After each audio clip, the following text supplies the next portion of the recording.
Welcome to Crash Concepts, where the economy, energy, and the environment are explored. Up next, fresh ideas and insights into the factors that are driving the world and shaping your future. Presenting information you can't afford to live without, here's Chris Martenson. Welcome to this Peak Prosperity Podcast. I am your host, Chris Martenson, and it is October 17th, 2016. Now, the big news for oil last year was its collapse in price, which destroyed a huge amount of necessary capital investment in the oil sector.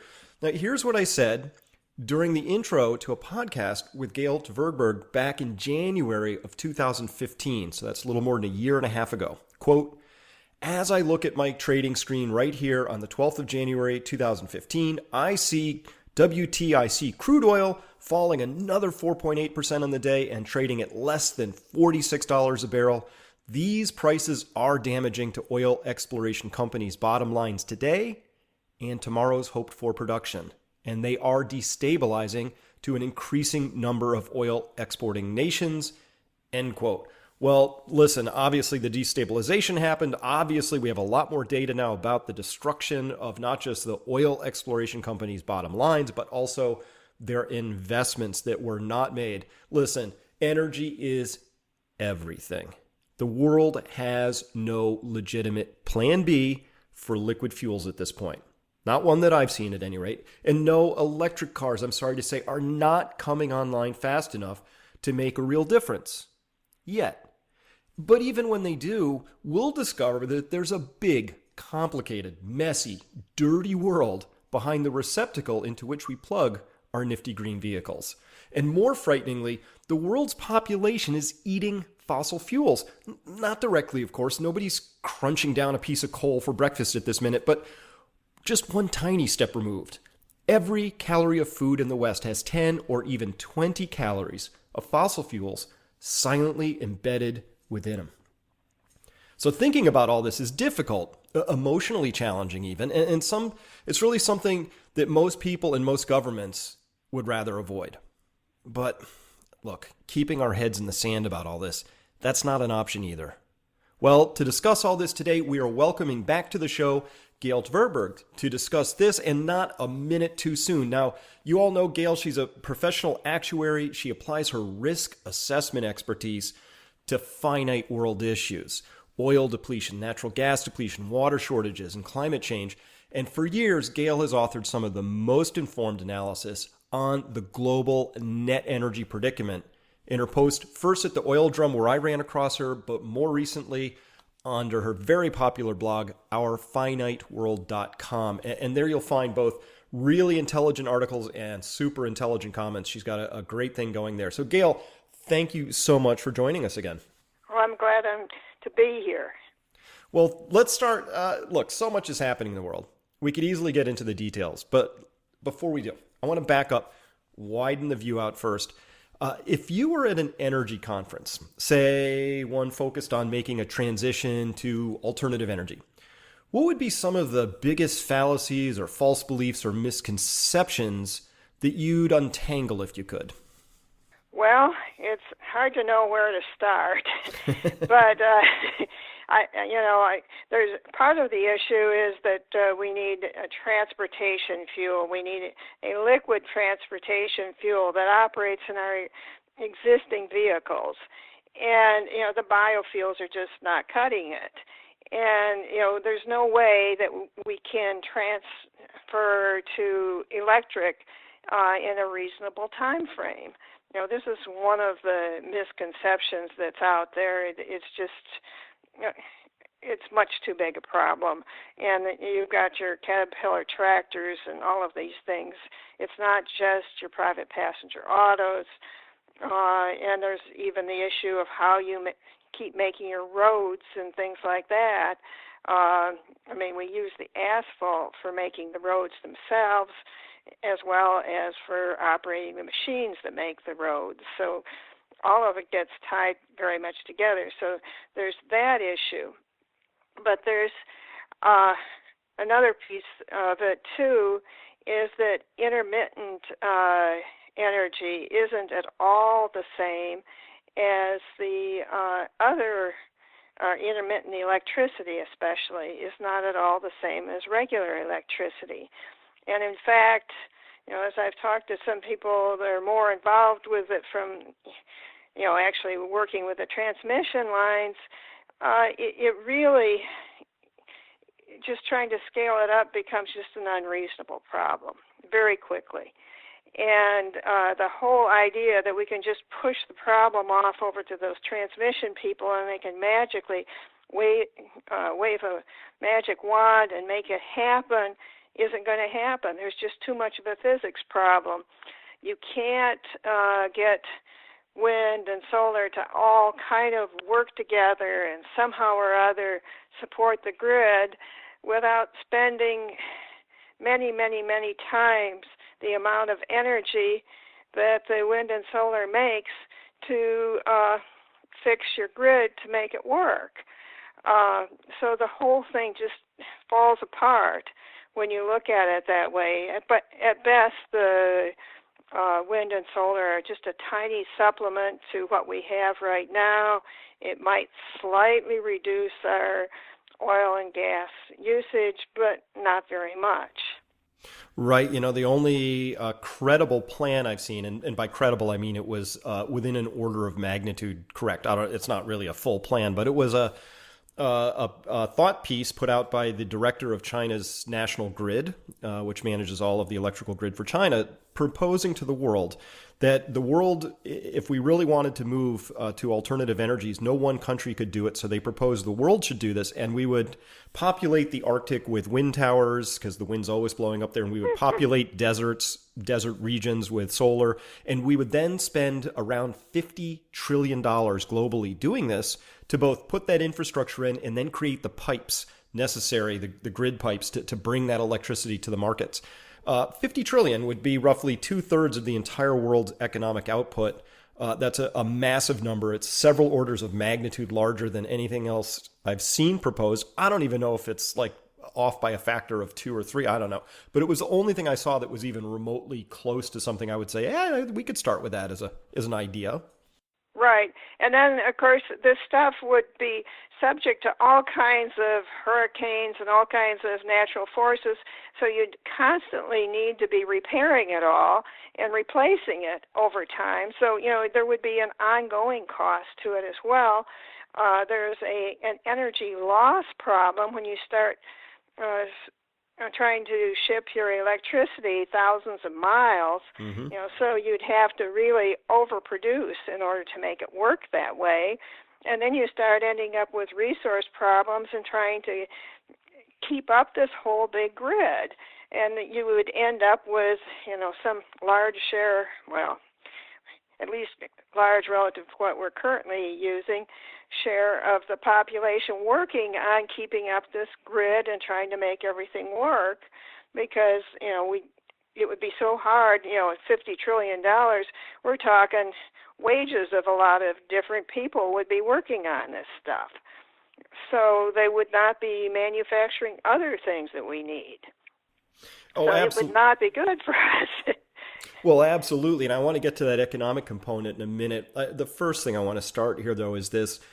Look, I read all the headlines, and I have such compassion for the people who just want this all to turn out well. I get it. And you read the headlines, which are like, fossil fuels are dead, or, the alternative energy future is right around the corner. And I get that. They're really based on belief. And this illustrates it really well. I was following Charlie Hall's work with Prieto, where they actually calculated the energy returned on energy invested for Spain's solar systems, right, which are some of the largest in the world, and they've got great data collection. So instead of calculating it with numbers sitting at a desk going, well, theoretically, this all works, they said, well, what's the real world experience? And they came out with a very disappointing energy returned on energy invested of 2.45 for the solar system, which is not enough, as you're saying, to deal with the long-term issues of both maintaining and then rebuilding this thing when it inevitably fails. And what I loved was they, instead of calculating this stuff behind the desk, they went out into the world and they extended their analysis to include, and I'm quoting here, road access to the plants, foundations, canalizations, perimeter fences, evacuation lines, rights of way, module washing, security and surveillance, transportation, sometimes as far away from China, premature phase out or unamortized manufacturing and other equipment, insurance, fairs, exhibitions, promotions or conferences, on and on and on. I'll stop there. That's literally a tiny fraction of all the other stuff they said is actually involved in installing and running something as simple, and I'm using this word carefully, as a solar installation. Right. And I think that if they'd gone farther, they would have found that there were even more things. If they were to scale this up, there would be this exponential increase in the cost of trying to keep the grid going, for example. And then there's also this issue of trying to finance the whole thing. Suppose we had an extra $50 trillion of this infrastructure. Do you think we have this saved up so that we don't have to finance it all? Somehow or other, we would, where are we going to add an extra $50 trillion of debt to our current level of debt? It's just not going to happen. Oh, indeed. And this is the part that I think is the critical part that's really missing out. So technically, it's all possible. But from a resource standpoint, maybe not. Maybe there's some questions. Is there enough neodymium to make all the strong force magnets that are needed in wind towers? Is there enough silver to create all these connections between the solar panels as they're manufactured? But it's the energy and economy component. You have a very recent piece out, came out on October 11th, why energy prices are ultimately headed lower, what the IMF missed. I want to get to why prices are headed lower, but first, the very first chart, this is why I love your work so much. Your first chart right at the top is world GDP compared to energy consumption. So for people listening, if you have GDP graphed up the y-axis and you have energy consumption graphed across the x-axis, you get a straight line. One dot lays on top of the next. That's been true for many decades. The punchline being that if you want to have a growing economy, you need to have growing energy use. Let's start there. Sometimes people say, the energy intensity of the economy's gone way down. We need very little energy now. We will just become more efficient. That's how we get to nirvana. What do you say to that? Well, what I say to that is that you really have to look at the world situation. I think what tends to happen is a leader or an economist from, some developed country says, we by ourselves can solve our energy problems. We will send all of our manufacturing to China, and we will only in the future do financial services and maybe a little medical care, and we'll do a little bit here and there. But when you get to the world picture, what you find is that the energy use correlates very highly with the growth in GDP. You have to have more energy to get the GDP to grow. And what happens with these alternatives is that they don't scale up well at all. And so what you end up with, if you could use these alternatives, they would produce only just a tiny fraction of what we have right now. So on that basis alone, it becomes very hard to scale. I mean, for instance, if we think about wood, we would deforest the world if we tried to gear our economy to just using wood, even though it's theoretically renewable. I know people argue that the wind and solar are scalable, but if you have an extra $50 trillion to spend, maybe they are. So what happens is that, as a practical matter, going to so-called renewables would bring us to maybe, 10% or, some small percentage of our current level of energy use, which would bring the whole thing way, way, way down, and it would not allow us to keep our current systems operating. So it would be a very, very big problem. I totally agree, and this is the important point, which is we have to look at this globally, because you're right. A lot of hey, look, we're way more energy independent than we used to be because we've decoupled the GDP output from the energy use. But you're right, we're just offshoring. the energy consumption to some other location and then not counting it. So a solar panel gets shipped into this country and we measure the cost of that, but not the energy it took to run that. And then we just say, yeah, look, we got all this great economic benefit from a solar panel without measuring the energy input. So you have to look at this on a global basis. On a global basis, it couldn't be more clear. We have many decades of data in front of us, which is economic expansion and and oil consumption or energy consumption. Those two things they have a correlation coefficient of 0.99. They're awesome. They're really tightly linked. And of course, this should be I'm a biologist by training. That was my PhD's in a natural science. So understanding how energy flows, in this case, chemical energy or electrical electron bond energy or food energy at the organismal level, just understanding energy flows was something I was trained in. And of course, if you want to have a healthy creature, it has to have sufficient energy flows. And you had a piece in a recent article, which I thought was great. I get it because I studied this, but maybe we could make this so other people get it as well.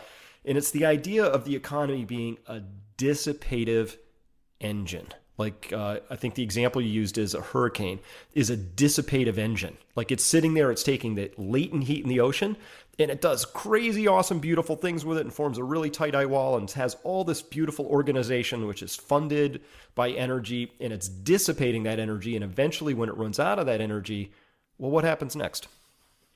Well, if we look at a hurricane, when it goes over land, what happens is that maybe it doesn't fall flat the minute it gets over land, but it doesn't take very many days or very many hours before it loses its force and it comes to an end. Even animals and plants and humans are considered dissipative structures of a somewhat similar form, and we take energy in, and if you stop feeding us, it doesn't take very long before we no longer are alive. So what happens is that without the energy, the economy tends to collapse, contract, and no longer become the same thing it was before. And that's because it owes its complexity and its order and its structure and all of that to the energy that it's feeding on, right? Right, because we can build, for instance, the international companies with the energy we have. It allows those international companies to, communicate with each other or to send their executives from country to country, to send the various kinds of the raw materials they need from one place to another. All of this requires energy. If you lose that kind of thing, then the big international organizations start to go, and you have a very different structure than what you had before. A simpler structure, as it were. There was a great book by Eric Beinhocker called The Origin of Wealth, which I loved. It really changed me a lot. And he's got this great piece in the beginning talking about how many stock keeping units a SKU in a store would be, one item on the shelf. But if that item is complex enough, like a toaster oven even, it has a number of sub SKUs in there. Like, well, who made the plastic for the handle on this thing? And who made the glass? And who made the heating element? And all of that. And that he noted that the world now has about 10 billion stock keeping units, 10 billion individual things that are measured, tracked, produced, and incorporated into our economy. And could that go to 20 billion? Sure, but here's the point. If and only if we can increase the energy, because that complexity is driven by energy. And we're seeing what's happening in Syria or other places where the energy is in decline, it's contracting. And the social unrest and all of that are symptoms of, though, the withdrawal of the primary life force of any complex system, which is the energy that it gets to consume. Exactly. So let's talk about this, because now we're at the heart of what I think is the most unappreciated, most important concept. And I'm struggling myself how to convey this. And I can't wait to get your view on this. Maybe I'm making it too complex. But we went from wood to coal, right? Because coal is better. It's denser, right, and you can do more things with it. And it gets to a hotter temperature. It's just a better fuel. Still, it took 50, 60 years to get to about half of the energy mix being formed by coal. And then we went to oil. Same reason, denser, better. You can do things with it you can't do with coal. You can fly jets on it. It's amazing, right? Nuclear, decent. That was a nice sort of add-on to that story. But now the world is saying, oh, we're just going to go from things like oil and coal. We're going to go to wind and solar, which are more diffuse. They are a less dense energy source. Tell us, what are some of the complexities that might arise there?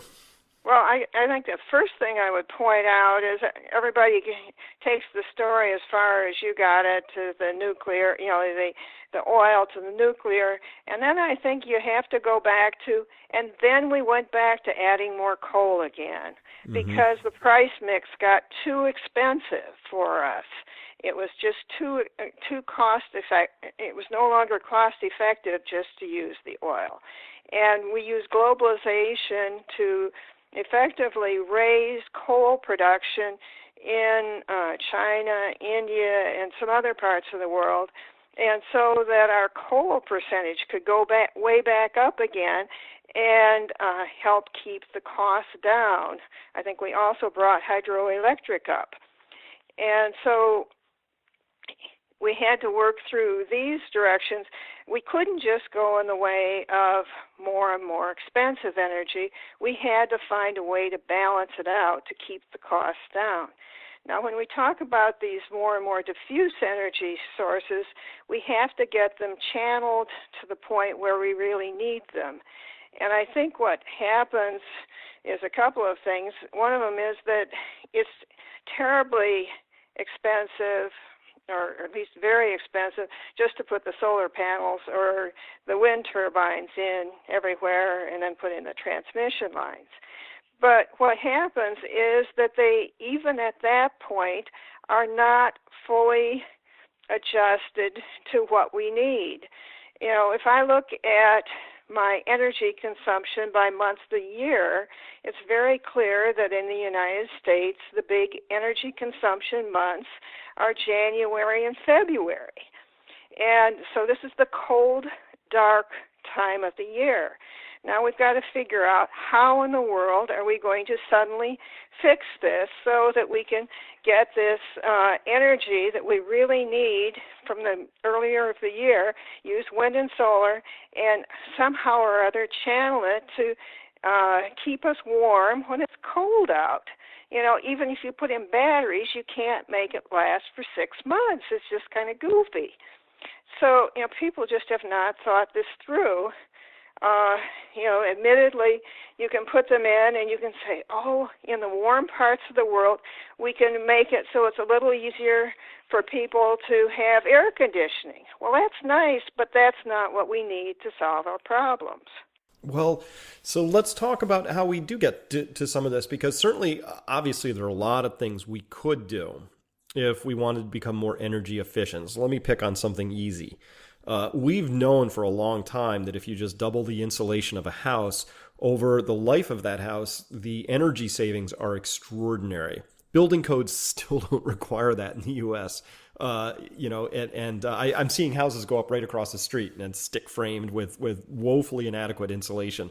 Given what we know, and given the fact that the long-term carrying cost of that house will be vastly lower in a commercial building over its lifespan, 70% of the cost, the life cycle cost of that building, is heating and cooling. And still you'll find, buildings made mostly of glass and other stupid things like that. From an energy standpoint, beautiful architecturally and all that. But from an energy standpoint, we still don't do that. And so that's why I think what you do is so important, and what I'm trying to do, which is we need a different story around this. The story that we don't have forever and we don't have infinite amounts of energy. What do you run up against when you try and share that set of ideas with people? Well, I guess blank, maybe that's the right answer. Good answer.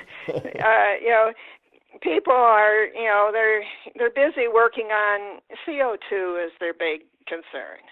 And, okay, well, by 2050, we'd like to do something or other. And it's not really they don't quite have the understanding that there's a problem now.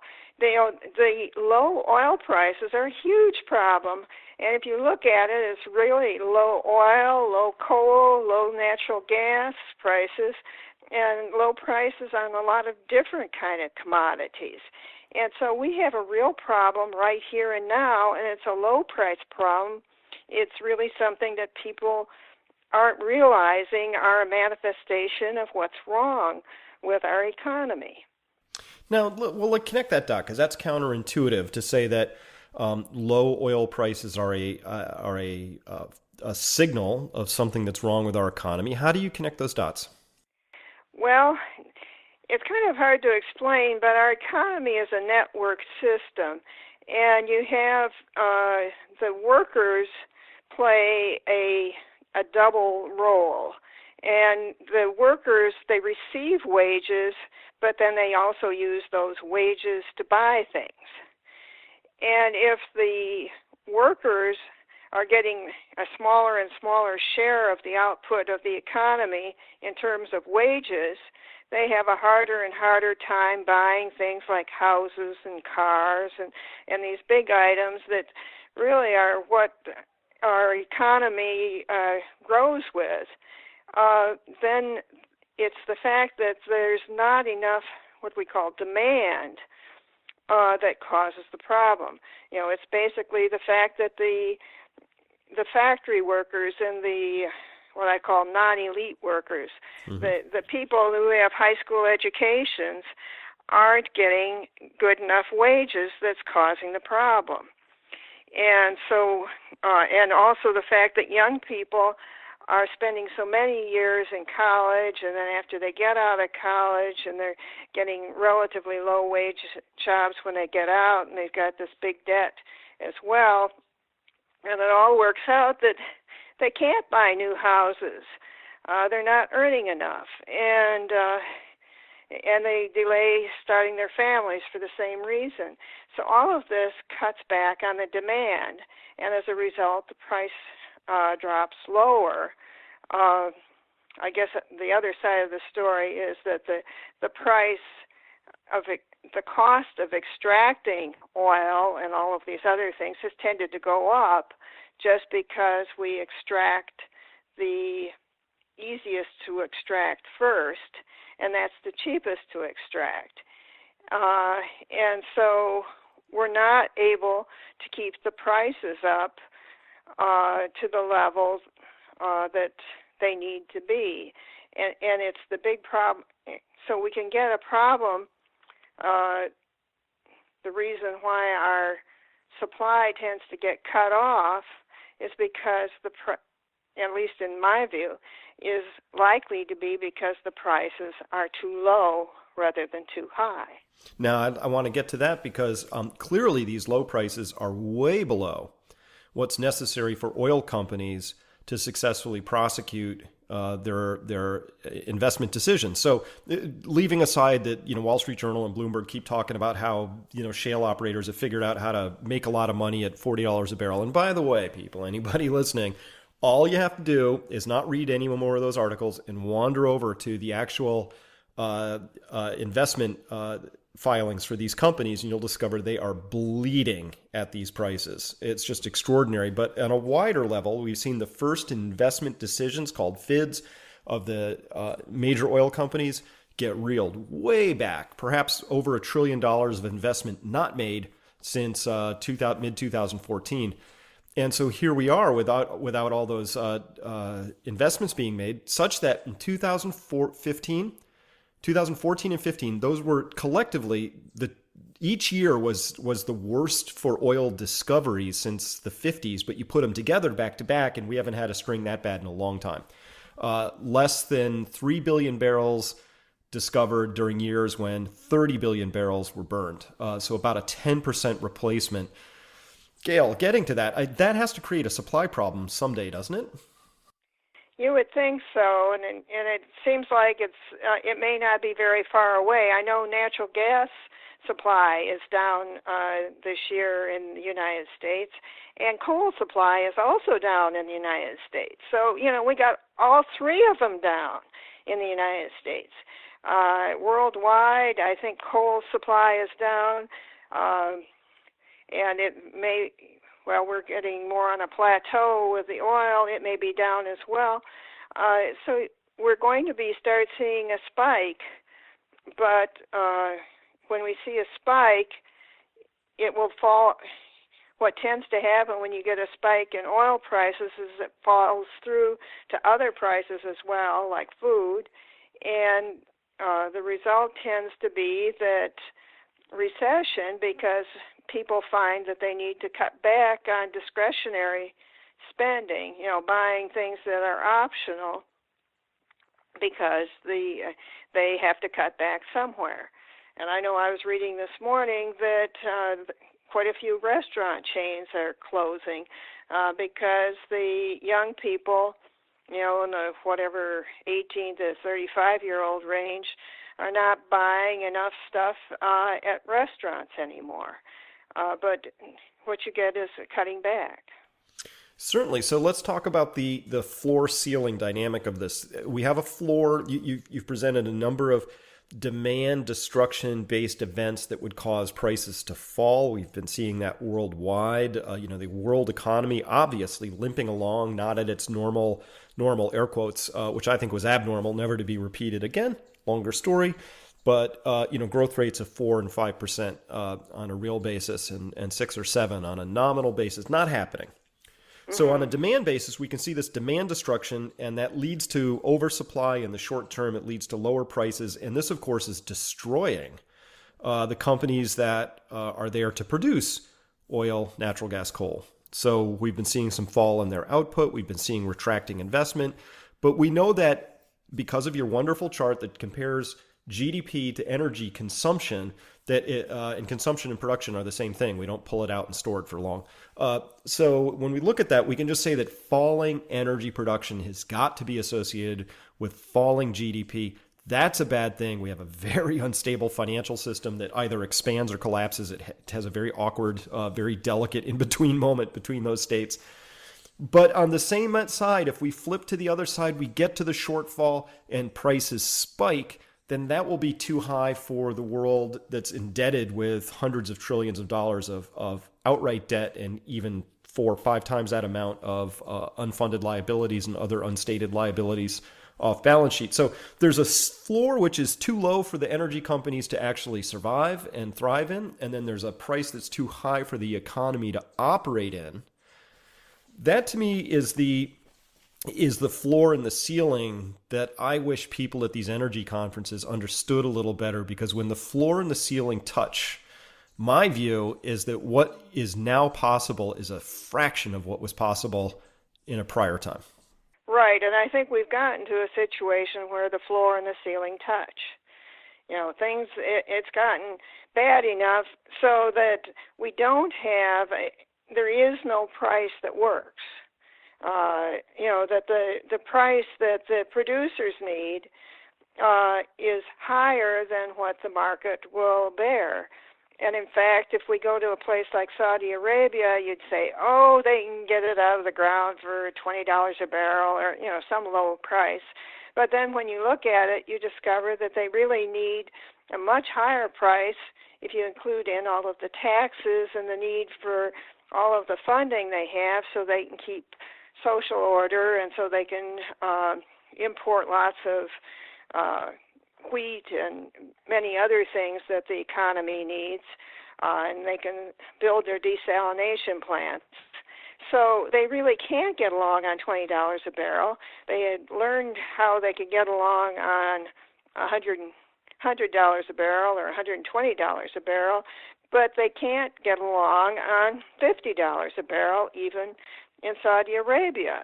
So you end up with a situation where there isn't any kind of a price that really will work when you consider the overall needs of these companies.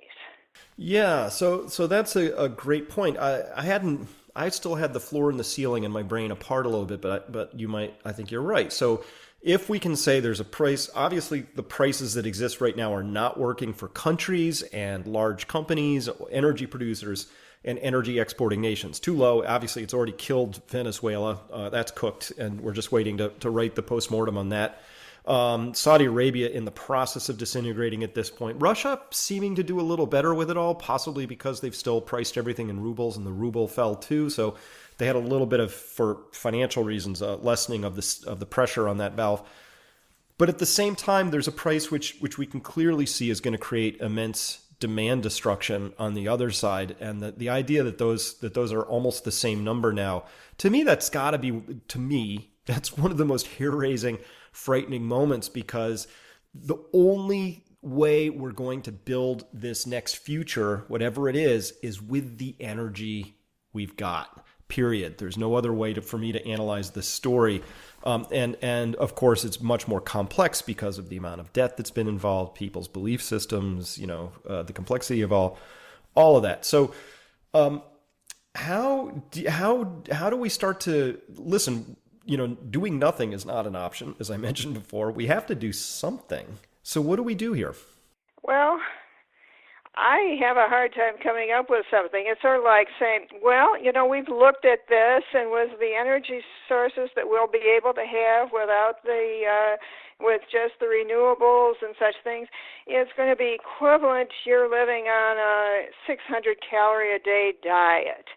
So we'd like you to figure out how you can nicely transition to a 600 calorie a day diet.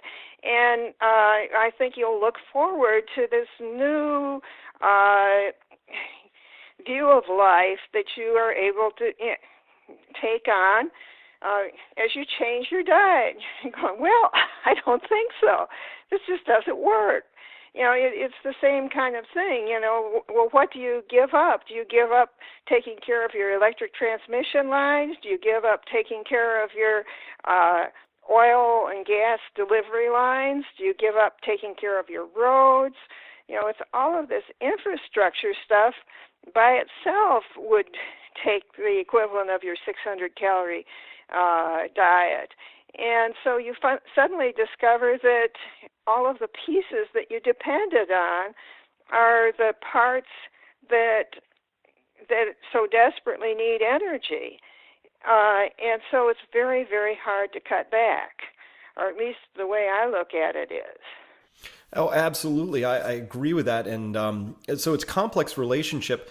So to perhaps tease this apart a little more, illustrate it, in a recent post you said, quote, "The popular idea that we extract 50% of a resource before peak and 50% after peak will be found not to be true. Much of the second 50% will stay in the ground," unquote. There's a lot of really deep thinking embedded in that deceptively simple quote. Help us unpack that, would you? Yes, I think an awful lot of people listened to or looked at the work of Hubbard and said, well, what Hubbard has said is the absolutely gospel true story for all times and all places in all conditions. And what we can expect is this nice Hubbard-shaped curve, so to speak, that goes up and it goes down sort of slowly. And so this is, what we should expect going forward.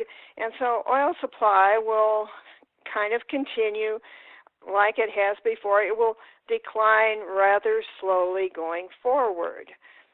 Well, that's true if you're talking about a particular well and there are new wells taking its place, and the price of the oil in the new well is roughly the same as in the old well, and everything is going along fine. Everybody has a good wage level. Everybody can feed themselves. You can build new oil wells, and everything is working out fine. But what happens as you get past the 50% mark is that you no longer have enough oil coming out so that the economy can keep growing. It starts going down. And what happens then is that the economy doesn't function the same way. And, you start getting the prices to spike as you try to get higher cost oil out. And this is what we saw like in the 2007-2008 period. And, when that happens, then the prices spike, you get recession, and it comes back down. These higher prices don't come back through to wages, and then you get the very low price problem that we have right now. So it doesn't work right. You can't keep getting the oil out, essentially because the wages of the people don't stay up high enough in order to afford the output of the economy. Now, as I travel the world, Gail, and I go to all these different countries, every capital city is the same. They're all the same. It doesn't really matter which nation I'm in or which continent I'm on. They're all the same, and they're all jammed with cars. And I always make a point of looking at the cars to find out how many are internal combustion engines and how many are electric. And guess what? It's very hard to find electric cars. You see the very rare Tesla in some of the key metropolitan areas, and that's it. And so, I have this other idea, which is that the world absolutely has to have oil in order to even keep functioning at all. Don't you think that governments would nationalize and overspend, even if it doesn't make sense from an energy or a dollar standpoint, to get those last drops of oil out? Well, you start with Saudi Arabia. It's already nationalized its oil company. Okay, and at this price, the price is way too low. Now, where would Saudi Arabia get the money from to subsidize its oil industry?